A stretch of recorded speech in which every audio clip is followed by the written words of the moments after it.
Larry Brim starts the second half at quarterback.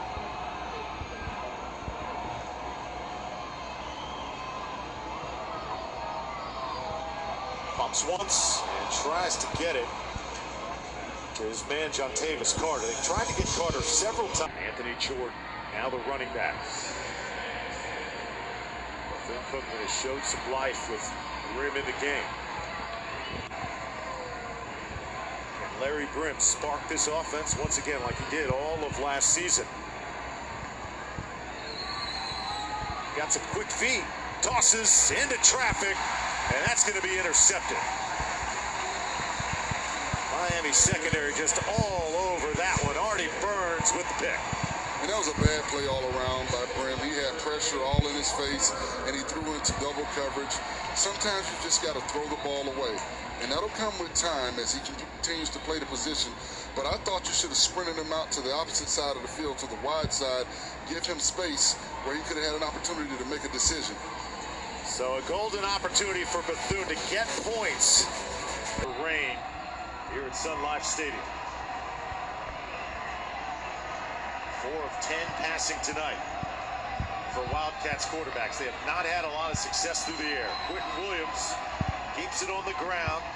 And this will be a very short pickup. Michael Jones on the kick. Demetrius Jackson, another talented defender, and another out of that Booker T. Washington program. First college game for him. He is a redshirt freshman. Well, just imagine the juices flowing for that young man on the field tonight. 2nd and 9 now for Bethune.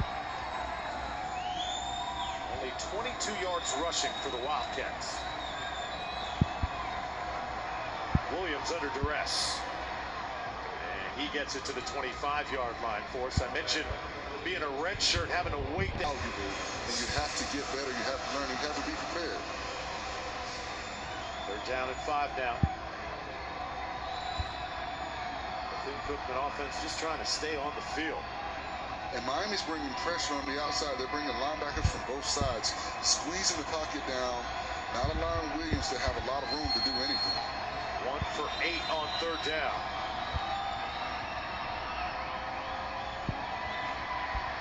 Williams can't get out of trouble. Marcus Gale. And you see they've got their linebackers. They're bringing their linebackers on outside blitzes. These guys are better athletes than the tackles, so the tackles have to do a good job of punching, keeping their heads out of there. You see the tackle give up the short corner, allows Gayo to get to the quarterback. You've got to do a good job. You've got to cover these linebackers up. You've got to go in the field and get back and, realize his dream of being a Miami Hurricane. Terry White checks into the game for Bethune-Cookman. So the senior from Tampa is going to get a chance. 109, that he can resume his football career. Well, a great story for this Miami family.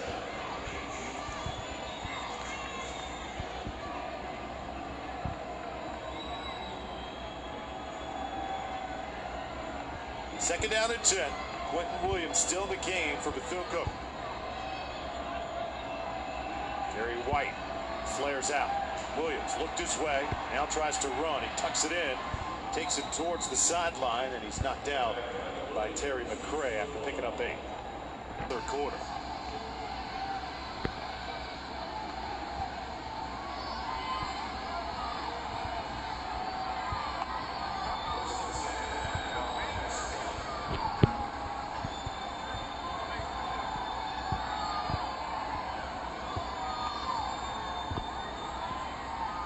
Here's White again. Jerry White trying to get to the outside. Does that. Lowers his shoulder at the 25. And he's about 5 yards shy of a first down. Corner. So the 3rd quarter winding down. And let's see if Bethune even. 2nd down and 5 for Bethune-Cookman. Call it 6. With Williams to throw. Quentin Williams got some room, but there are flags down in the backfield for Bethune-Cookman. Out of bounds at the 36-yard line. This one could be coming back. Jamal Carter. There to drag him out of bounds. Holding on the left tackle. Miami's getting a lot of pressure from their outside linebackers, speed rush, or maybe not. Bethune got some big ball games coming up, so he has to continue to work on finding who's going to be his favorite receiver. I think Rashawn Scott is making the case for that right now. That last penalty, only the second one of the night on Miami. Williams still trying to find an opening in this Miami defense, just not happening right now. That's Anthony Moat, the sophomore.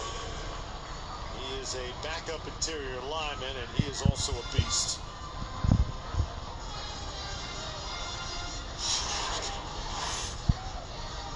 Offside, 31 defense, 5 yards, still first down.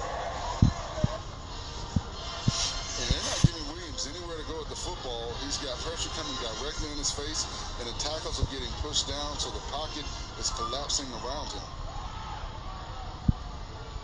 Only 2 of 6 passing for Quinn Williams for 8 yards.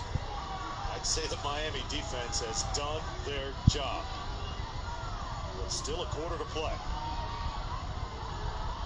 1st and 5.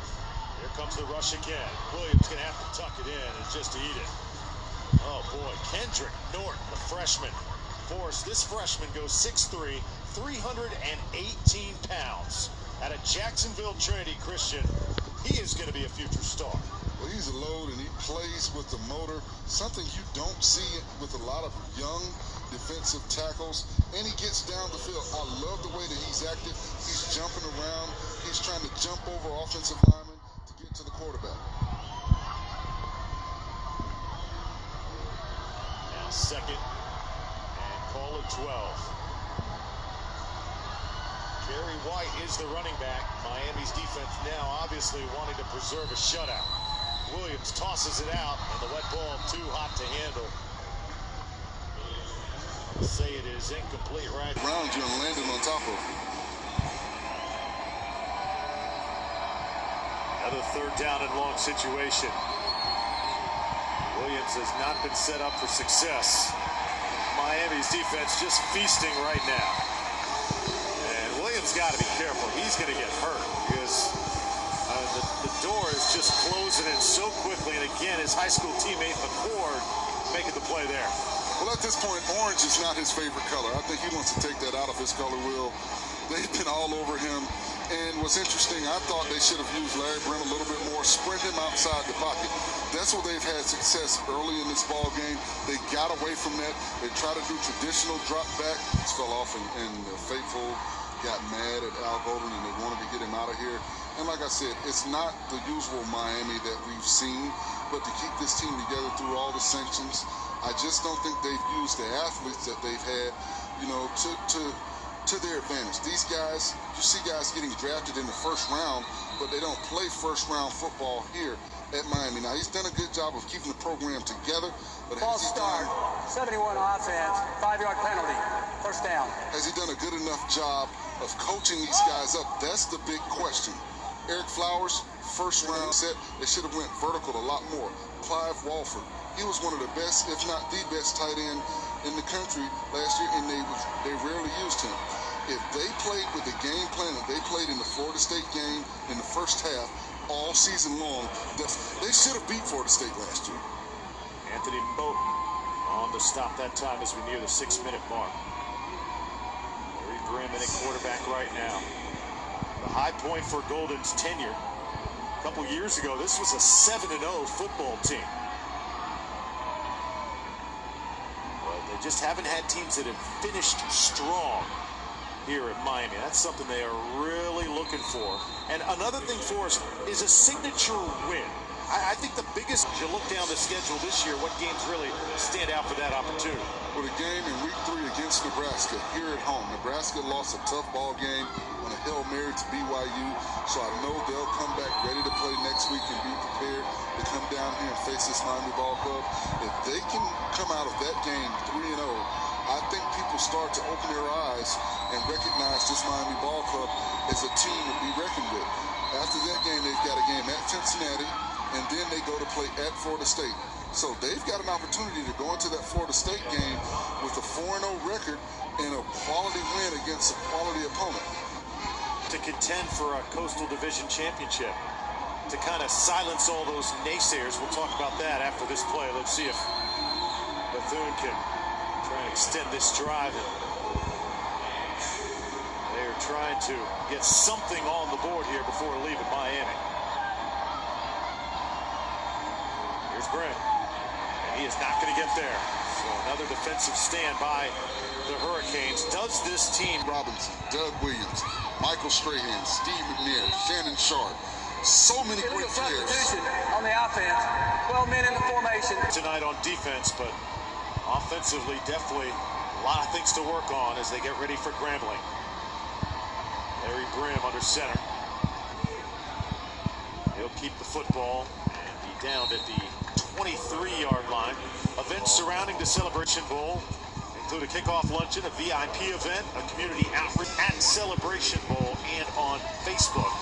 That's a game that it's going to be fun to be a part of this season. The MEAC champion and SWAC champion dueling it out.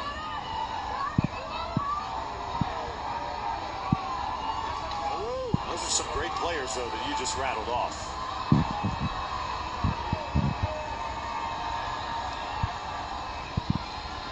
Larry Brim still fighting for the Wildcats. He takes it up for about 3.